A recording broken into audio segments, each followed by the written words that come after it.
I get shit done, I have fun. I get shit done, I have fun.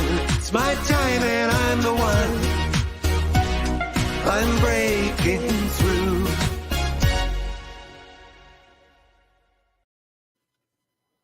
Hello and welcome to another episode of the Business Renovator. Today we're going to talk about how I built my Facebook group to over 21,000 members without spending a penny on any advertising. I'm sure there's a nugget in here for all of us, whether you're in the coaching business or an entrepreneur or a not-for-profit organization. I'm excited to have my wonderful guest on here, Mark Mahini. Look at that! I blew it. I told you I was human. Mark Mowini. Get it right, Phil. And wow, it's live and raw. But I'm really excited to be here because he's an interesting dude. We had a conversation before we got started with the show, and he's interesting, well-read, and lots of nuggets to share with us today. But before we do that, if you are watching us live today, thank you for being here. Appreciate it. And if you're watching us on the replay, please go #replay. Let us know where you're watching us from. And if you would be so kind to subscribe to our YouTube channel, that would be grateful. Let's have a word from my sponsor.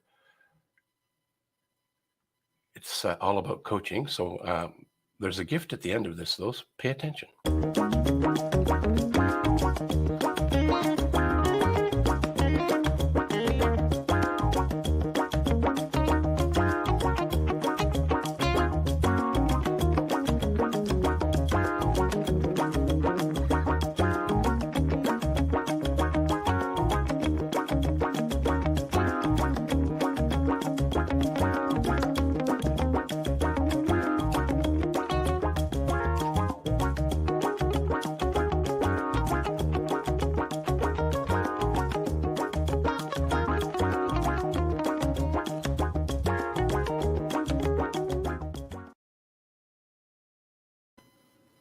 So if you'd like to get an idea what your business growth score is, just go to coachphil.ca and click on the link in the top right-hand corner. There's no credit card required.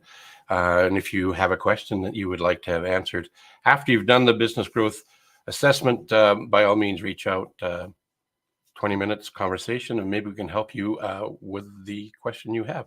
And if I don't have the answer to your question, I'm part of a large network of other business coaches with a diverse experience inventory, so that you'll be able to get to the right person. Anyway, I don't want to delay anymore. It seems how I messed up his last name. I'm going to just bring him on.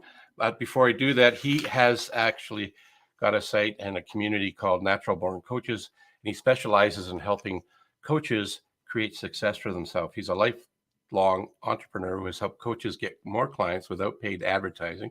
And he achieves this with coaching programs, his podcast, Natural Born Coaches, his Facebook group, where we'd already talked about getting 21,000 or more without spending any money on advertising. And he's been a speaker of events like social media marketing, frequently makes media appearances, and contributes to entrepreneur.com. Mark, welcome to the show. Hey, Phil. Hey, everyone. And don't worry, my name's not like Miller or Smith or something easy. I've heard it all: McWhinney, Mahoney. Yeah, so it's Mowini, but it's a weird one. And it originates from where, you told me? Ireland. Yeah. And a fun fact, which I discovered, is the top sniper in U.S. military history with the most kills is Chuck Mowini, who I believe is still alive, lives in the Pacific Northwest, but he had a whole bunch of kills in Vietnam, and he's like the Wayne Gretzky, Michael Jordan, Babe Ruth of snipers, apparently. Wow. So there's, fun fact, I'm not a shooter. I've never even touched a gun, but I thought that was cool. We're both in Canada, and we're 3 hours away, and what I like about that, not so much that we're so far away, because I'd love to buy you a pint or a coffee or something, and it's a little hard to do that because 3 hours away is time zone, not the actual distance. Yeah. But what I like about that is we have this ability to connect and meet on through and via technology. That's what I like about that. Exactly. Yeah, it's one of the things I love about the online world, I've been here since 2014. But prior to that, I spent about 10 years in real estate. Not to knock real estate, it was fun through my 20s and build up a big business. But I also felt very, I don't know, handcuffed or tied down to my local area here in Atlanta, Canada. And what I love about the online coaching world is, connecting with you. I'm on the East Coast. You're in Western Canada. Most of my clients, 90% are in the States. Some are overseas and stuff like that. And I really appreciate that. You can definitely make some ripples just with the whole virtual world and be able to connect with people all over. Yeah, that's for sure. I've had guests on the Business Renovator from all over the world: Australia, UK, Canada, US, Mexico, even. Mm. The challenge with down under people is the time zone. There's big gap, so those are pre-recorded, but the rest of them are all live, just like today. And that's where you get to see me in my rawness. Exactly. Well, Aussies are great. I've had a number of them on my show. With the time zone, if I'm doing a call with someone from Australia, it usually has to be nighttime for me, like 9 p.m. or something, and then that's their morning the Yeah. next day. But what I love about Aussies is a lot of the ones that I've connected with, the coaches, they're getting up at all sorts of hours to make it work because they realize that so much business is in North America and they're not expecting people to always just cater to them or change things around. So I've spoken with a number of them who have said that they've adjusted their internal clock to be up at really weird hours just to make it work for North Americans. Yeah, they do what they got to do, right? That's probably one of the keys to success is Yes. it's not a 9 to 5 gig. No, exactly. So I haven't worked with anyone in Antarctica yet or anything crazy like that, but there's a shout out for our Australian friends. There you go. Well, I'm close to Antarctica, Alaska. I have a client in Alaska. Oh, there we go. Yeah, Yeah. but it's still not the Antarctica. But it's interesting. So real estate was where you were for a bunch of years, right? And Mm. you just shared with us that it wasn't really serving you. How did you go from real estate into the coaching field? Oh, boys. That'd be a very long story. I'll condense it and give you the Cliff's notes. It was to make a long story short, spent almost about a decade building up the real estate business and everything came crashing down. So I had a business, I had about 100 agents and employees working with me and, sister companies and a whole bunch of things in there. And then everything collapsed in 2009. And I went through a period, a couple of years of, I say, in the wilderness, dealing with not one but several business closures and just dark time trying to find my way back. And that's how I found out about coaching because I had no clue. I never worked with a coach previously, and I was actually helped by several coaches and also mentors. I think some would better be defined as. And then in 2014, that's how I got online. Is I thought, well, I want to be back in business. I'm tired of real estate, sick and tired of it. What can I do? And coaching was right there. I had a front row seat because it helped me. And I said, okay, I'm going to give this a go. And yeah, that was 8.5 years later. Here we are. Yeah, wow, that's pretty cool. And thanks for condensing it. That would probably if we connected all of the dots and got to the a granular level, there was probably a lot of great nuggets in there that would be worthwhile of the audience. That we only have like 30 minutes total. Mm. So you avoided the 80s when mortgage rates were 21%. That was my experience of being a realtor. I wasn't a realtor, worked for a builder. I was born in 78. So in the 80s, I was playing Nintendo. And I have a twin brother. We're such big baseball fans. We would shovel the snow off the yard in February in Eastern Canada so we could throw the baseball around and play baseball. So we did some pond hockey and stuff, but you probably find us playing baseball or video games, not in real estate in the 80s. No, probably not. Although you could have had a record for the youngest real estate guys ever, perhaps at that time. Exactly. Yeah. But the real estate it's always kind of it grows, right? But it's an up and down. Yeah, again, not to knock it because I did it throughout my 20s right out of university and I was, working 100+ hour weeks, but it didn't feel like work. Yeah. Hindsight's 2020. I can look back now as older and hopefully wiser, but I'm like, man, I don't know how I did that. Now, I didn't have my son at the time. So that makes it easier when you don't have children to do it. He was born at the very end or tail end. But it's a tough business as an agent. Any agent knows you're attached to your phone, you're on call, you feel like 24/7. Client says jump, how you say how high. I would feel bad going to the beach, for a couple hours because, oh God, what if I bump into a client, trying to sell their house and they're going to see me relaxing on the beach. And true story, actually, with my ex-wife, we got married in Vegas. She wasn't a showgirl or anything. We went down to combine the honeymoon and the wedding. And when we got married, we weren't in Vegas for an hour. We were walking on the strip. Phone rings and there's disaster at home because one of my listings, an agent turned off the furnace switch. February in Canada, empty house, not good to turn off the heat. They thought it was a light switch, so they shut off the heat. Pipes burst, wrecked the whole house, hardwood floors, everything was trashed. And I remember saying to my ex-wife, like, I don't know how much longer I want to keep doing this. If we can't go away, and for an hour with our boots on the ground here in Vegas without dealing with stuff like this, that's not fun. So I can say coaching, I'm having more fun, a lot more flexibility. Yeah, I totally get that. Here's a plug, though, and kudos to those that are in real estate and doing it and serving and living a life very similar to that or comparable to that. So thank you for being out there, realtors, to take care of our homes and transactions. But I hear what you're saying. When I did it, I was a builder's rep with one of the largest companies in Canada, but you were married to, and you had to be in the show home for those hours. Every weekend you were there. Yes. It was really difficult to get away. I loved the experience at the time. It was probably one of the best things that for me to be involved with, and the company was fantastic. It was a 21% interest rates that really threw everybody for a little bit, churned everything out, and I left the industry. I never went back to it, but it's been an interesting journey along the way. So you went from that into coaching because you could see there was something that spoke to you. What was what was your first step into coaching?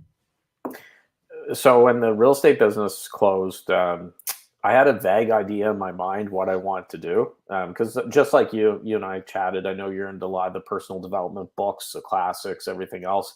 I'm addicted to reading, to doing personal development things and stuff like that.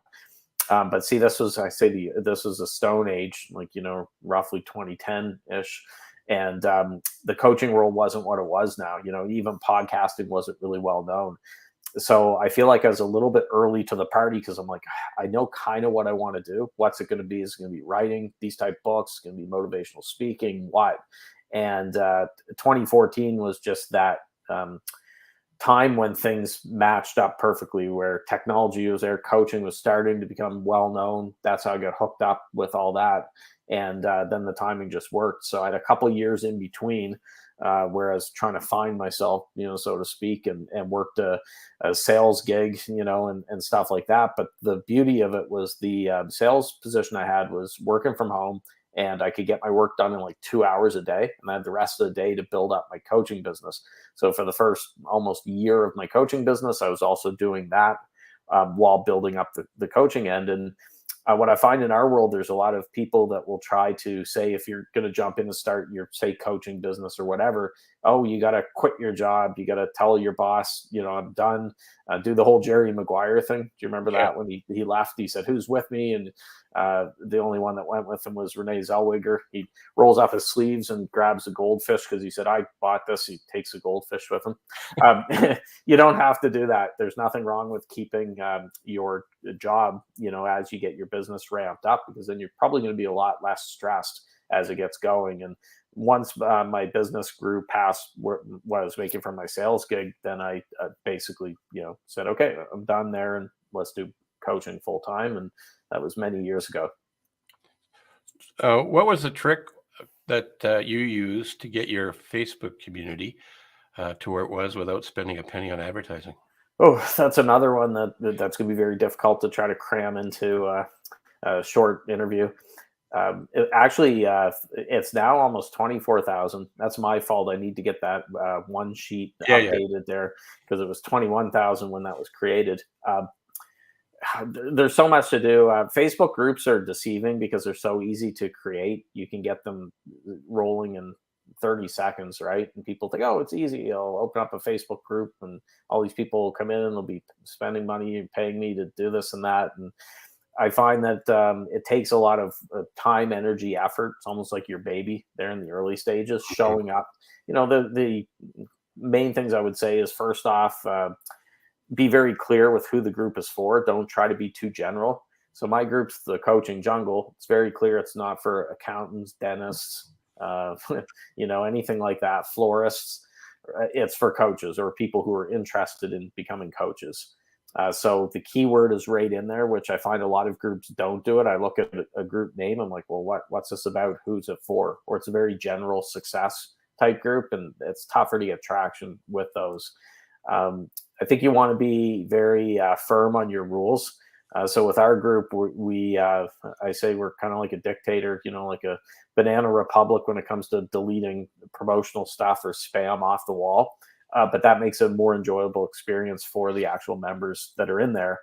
They know that it's not just going to be the home shopping network and everyone just posting stuff all over the wall, selling stuff. So people make mistakes, Phil, if you posted something on the wall, I wouldn't be like, oh, I'm going to boot you out or whatever. We just delete it. You check off which rule it broke so the person knows. And then, hopefully they won't do it again. But I'm in there every day, since this group opened September 2015. And every day I've been in there, rain or shine. I've never missed a day where I haven't looked at it. And I'm usually posting 2, 3, sometimes 4 times a day. So if you're the group owner, you're not being active in the group, why should anyone else be active? Sage advice. That was just a quick look at it. You can't actually see how to get there, but if you go to the Facebook community, and if you're in the coaching space and you wanted to participate in there, you just go to the coaching jungle. I think if you search, it's the coachingjungle.com will actually forward right to it. Okay, cool. I'm a member. I'm not as active as you. I'm in there sporadically, but I have associates and friends that are part of the organization. Yeah. Well, thanks for being in the group. Yeah, no problem. Thanks for having a group there. One of the things I learned about is you're going to have a group. And if you want to leverage a group to build your community, bring value. Don't pitch. I actually don't even like the word pitch. I know there's people out there that say you need to pitch it to people who have money. They don't have time for presentations. But pitch to me is like one of the best things about baseball. You want to throw a ball that deceives the batter, right? So that's how I interpreted that. My bias, right or wrong, that's how I see it. And in the space that I hang out with and work with people to be professional sellers, I encourage them not to pitch anybody, but to present ideas and be a problem identifier and a solution provider. And if we show up and do that, then good things will happen. I think that same sort of thing in the groups of Facebook is if you show up, get to know people, they get to know you, and then invite them, say, hey, I think I have a way to, or I know I have a way. Let's have a talk outside of that, and then see where it goes from there. Yeah, it gives them an opportunity to get to know, like, and trust you. Yeah. The metaphor I always use, if you don't have a group where you're at a disadvantage, it's like a boat versus an island. So if you don't have a community that you're bringing people to, you're out in this little dinghy or boat in the middle of the ocean yelling and trying to get your message out in a very noisy online space, right? Here in 2022. What you should be trying to do is use your other social media, your email list, everything else to draw people into your community, your Facebook group, which is like an island. And once people are in there, it's a lot less noisy. It's more intimate. You get your message out there, and people hopefully get to know, like, and trust you as well with it. So that's how I view it. You got to build an island that you're bringing people to, and hopefully it doesn't become like Lord of the Flies. That's why you want to enforce your rules. So rocks don't get put on, what was his name? Piggy. There's that got the rock thrown on him in Lord of the Flies. It's a whole other thing. It's been years since I read the book. But yeah, you don't want it to be like Lord of the Flies. No, not at all. It's a community, right? It's not just a group. It's a community. And the pitch and being part of what I've seen many people do is they show up and they actually do just pitch, and the moderators of the room are really right on top of it and get rid of them. They never get to come back in, or they're not paying attention to it, and it changes the culture of the community. Not a place I'd want to hang out. It's a tough balance because you're in business. So I make it very clear when people join, here are the rules. We have certain theme day threads for promotion stuff, but I do say in there, by the way, I promote my business or my products and services. If you're not cool with that, this probably is not a good fit for you. Yeah. Because I don't want people saying, well, gee, Mark is pitching his, sorry, there's pitching. You can use pitch. It's my He's bio. promoting. Yeah, his stuff, like that's not fair or whatever. It's like, well, no, there's a trade-off. If I'm spending hundreds of hours a year building this community and thousands of hours over the years, I'm not a not-for-profit or volunteer organization. Like I don't know if you can see that the picture back there. That's a bunch of $100 bills. American money I prefer to ours, Phil. I know it's unpatriotic. Yeah, but American it's money 30% looks more. yeah, well, that's it nowadays. American money I find much more motivating. Us Canadian ones, it's like funny money, monopoly type money with weird colors and stuff. But yeah, I mean, I make it very clear, hey, I'm a proud capitalist and I'm here to make money. You know, it's that can't always just be money. Like you said, you got to provide value with it, but don't be afraid to sell to your group. Is I guess what I'm saying. I do notice a lot of group owners that are holding back. It's probably the same with people who have email lists. They do the same thing where you hear this bad advice of nurturing. There's bad advice going around about email marketing, but I think it applies to Facebook groups too, where some people are teaching. Someone comes on your list, they say don't sell them or mention anything, to pitch them or whatever for the first 50 days. And then after 50 days, you've nurtured them and they've gotten to know you and stuff like that. Then you can start offering your wares, which is horrible advice. People are on your email list because they need help with something. Why wait 50 days to, admit that you're in business? Same thing goes with Facebook groups. Don't be afraid to admit that you're in business. You want to make a profit and you deserve to be compensated. Yeah, I like what you're talking about there. Who's that guy? Gary V. He talks about jab, jab, jab, body blow, and what he's talking Right. about. Yeah. Provide value, right? But don't be afraid to ask. Hey, by the way, we're having this event. Here's the link. Come and join us. It's not free usually, but give value and then ask. It's okay if you give value, and people will show up to things that resonate with them. One thing I haven't been doing, and I know that some people disagree with me on it, the @everyone tag so far annoys me. I'm in groups and I'm getting all these notifications. So I've heard the other side of the argument from people. And I get it. I guess sparingly, I can see there being a purpose there and value. I'm in some groups that are using it. You're allowed to do it, I think, once a day. @everyone, and it's just too much. And it's not even over anything that's really that special, or they shouldn't be tagging everyone in there. So I'm not a fan of the @everyone tag as of yet. Wow, it's like we're kindred spirits because I'm not either. The first time, a couple of times that showed up, it's like it's a distraction. Brian Tracy says, "Don't check your emails until after 11. Turn off the buzzers and the dings and the bings because, and that's happened to me. We get endorphins from." Or dopamine as well from the dings and the bings because who wants to talk to me? But if you're trying to accomplish something, it's really a distraction. And in the Success magazine a whole bunch of years ago, there was an article that was talked about, and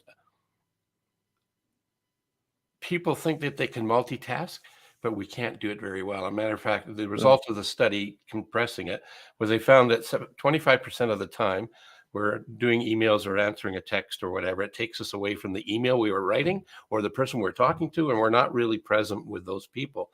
And so we go back to your real estate days. You were probably a victim of this activity because you get a call, you'd leave something, you come back, you need to get your thoughts back if you're writing a marketing piece or an email or a letter to somebody. Get back into the zone and you're not there. But when you first started, you're in a state of flow. But because of these dings and the bings and the buzzers and distractions, the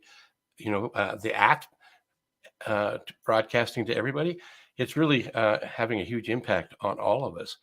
And the study says that with that 25% of the time, if that's true, that we're being distracted and we're wasting 25% of our time, extrapolate that out over a year, how much time have you lost? Yeah, it's That's scary. 3 months. The number I've heard too is to get back into a state of flow, it takes about 21 minutes. Wow. So even if you have your phone, full disclosure, my phone's like 2 feet away from me, but it's been on do not disturb all morning here because I've had stuff to do. But I've seen studies as well showing that if your phone is on your desk, even if the ringer's off or it's set to vibrate or anything like that, just having it near you is a distraction, and it also affects your productivity as well. So I love my phone. Don't get me wrong. But I've been making efforts to pull away and have less screen time because I just, I see a lot of coaches that are talking about taking over the world and helping a million people, and there's their goal, but they can't go to the toilet without bringing their little phone on the toilet with them to go through it. And it's like you're having a tough time building up a business that's going to touch millions of lives if you're that addicted to your phone as well. Yeah, you know what that reminds me about in the early readings, um, Charles Hannell, I think is his name, and he talked about developing our mind to be comfortable being in the quiet zone. So this is way before Mm. telephones, let alone cell phones, but to actually go find quiet time. No distractions, no books, no pens to write on. Just quiet time and think, and allow yourself to get into that state of nothingness, because it's in that empty space where all the ideas and solutions can come up to solve the challenges and problems we're facing on Oh, a daily basis. But it's taking the time and creating the habit, the discipline of having quiet time. yeah, it goes back to the whole hustle culture that's out there nowadays where people think if you're not, on social media or on your phone 24/7, you just don't want it bad enough. What I found my business actually often does better when I'm away from those things and when I take time for myself. It's funny how it works. I'm not a big woo woo guy, but I think there's something to it that if you're pushing too hard, people can sense that energy. There's a sort of desperation, neediness, or whatever. I'll have times when I've had my phone off for 4 or 5 hours, and I check in on it, and then a client or a joint venture partner or some big thing I've been working on, I see there's a payment or there's confirmation or whatever, and it's like, wow, I wasn't even trying, with it. So you got to find that balance. I'm not a 4 hour work week guy. I'd go crazy working just 4 hours a week, but I also don't want to be working 120 hours a week. Especially in our business. And I know you do a lot of content as well, Phil, but where we have to be content creators, if we're burning the candle at both ends, working 100+ hours a week, our content's not going to be very good. That's going to show up there as well. So it's all about finding that right sweet spot so you can be well rested, but you're working hard. And then I say work hard and then play hard. So when you're working, you're working. When you're playing, you're playing. You Yeah, don't mix the two. I like that. Sorry to interrupt you. You remind me of something that was told to me a bunch of years ago, decades ago. Leland Valvanderwall, I think you and I were talking about him off camera, but he's somebody that resonates with me. And he said it's really important to recreate. So he took the word recreate and hyphenate it. So take time to recreate, take recreation. The recreation is how he taught it to us. And if we don't do that, we're just going hard. And there's a really good story about the fly. We're running out of time, so I won't tell the whole story. But it's about how in the summertime when flies are prevalent, they're at the window, the glass, and they're trying to get out, and they're bashing themselves really hard on the glass, trying to get out because they can see that's where they want to be, but there's something in the way. And the harder they try, that doesn't make it work. All they have to do is change the trajectory, find an open window or a door, and fly out. So if we don't take time to stop bashing ourselves against the window, what are we going to accomplish? I said I wasn't going to do the whole story. It is a little bit longer than that, but that's the gist of it. So we're getting down to the bottom of the half hour here, and I was just wondering, what would be one thing that you would want to share with us as coaches and or entrepreneurs about success? What's a hack or tip? Well, I would say a big thing missing, I see it online, I see it in the coaching world, is people aren't having fun. So they're doing things just because they think this is how you make money, whether it be the niche that they're operating in or the platform that they're on, and they're not having fun with it. Then they're not getting results, and they're wondering why that's happening. Whether it be email marketing, writing emails, writing content, doing whatever, if you're having fun, you're going to do much better. A good example is, oh boy, was it early 2021 when everyone was talking about Clubhouse? I had so many people like, oh, you got to be on Clubhouse, Mark. It's the next big thing. And I saw all these really smart coaches spending 8-10 hours a day on Clubhouse. And not saying that some of them didn't get business, but I think overall, I wasn't sold on Clubhouse. I was like, that's a tremendous waste of time with it.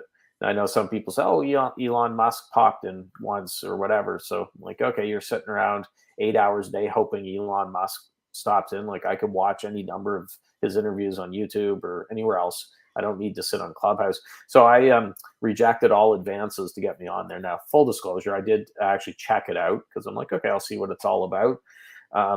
Checked it out once and I'm like, no, I'm not feeling this. So I got away from it. Well, now it's gone. I won't say the way of the dodo bird, but it didn't blow up like people thought it would. They couldn't sustain it. So I guess to tie it back to there is I wasn't having fun on Clubhouse when I tried it that one time, wasn't feeling it. So I just didn't go with it. So choose things that you have fun with. It's going to make it a lot easier. It's not going to feel like work. Last night I was, quote, working till about midnight. Actually, it's 12:15, I think, working on something with my business, but I wouldn't classify it as work. I was actually having fun with it. Now, if it's something that I hated, I wouldn't be doing it at midnight. I'd probably find another thing to do, like sleep. So, have fun with your business. That's what I'm trying to say. Yeah, I like that. It's a word that starts with F, but it's not that other one. It's only 3 letters and it's fun. And if you're not having fun, why do it? So I wanted to just share this before we end the show. Natural Born Coaches, this is your website. If they want to get to know more about you, they can go to naturalborncoaches.com. And there's a wealth of knowledge there. I believe your podcasts are posted up there. So people wanted to listen to your previous shows, they're all posted there. Is that correct? They are. Yep. The episodes are there. The blog has my daily emails. I mean, you can opt into my list to get those every morning, but they are on the blog as well, that you can see them there. And that's kind of the central hub. Anyone wants to connect with me, that's where you can do it. Excellent. Excellent. I didn't forget. I got long-winded. I do want to thank you again for being here. What a treat to meet you and share some wisdom with the world today and whenever else they might pop in and have a look at it. As you know, these things last forever on the internet.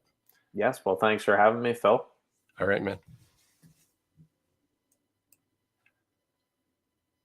Well, I really enjoyed that. I like the 3-letter word, fun. I agree with him. If it's not fun, why do it? If you're not having fun, find a way to do what makes life easier for you. If you remember what Mark was talking about at the beginning, as a realtor, he left that and he got a job selling a couple of hours a week, worked on his coaching business, got to a point where he got into coaching and where his fun space is. Now he's living his own dream. Before we wrap the show up, I want to just remind you about this. I want you to be your unique, wonderful self. And it's spelt with a U on purpose, not because it's Canadian English. It's because of a mentor of mine, the same one that talked about recreate. So you are wonderful and you are unique. So continue being it and express yourself and serve people in your world. Until next time, I'm going to still be Coach Phil, but that's a wrap. I get shit done, I have fun. It's my time and I'm the one. I'm breaking through.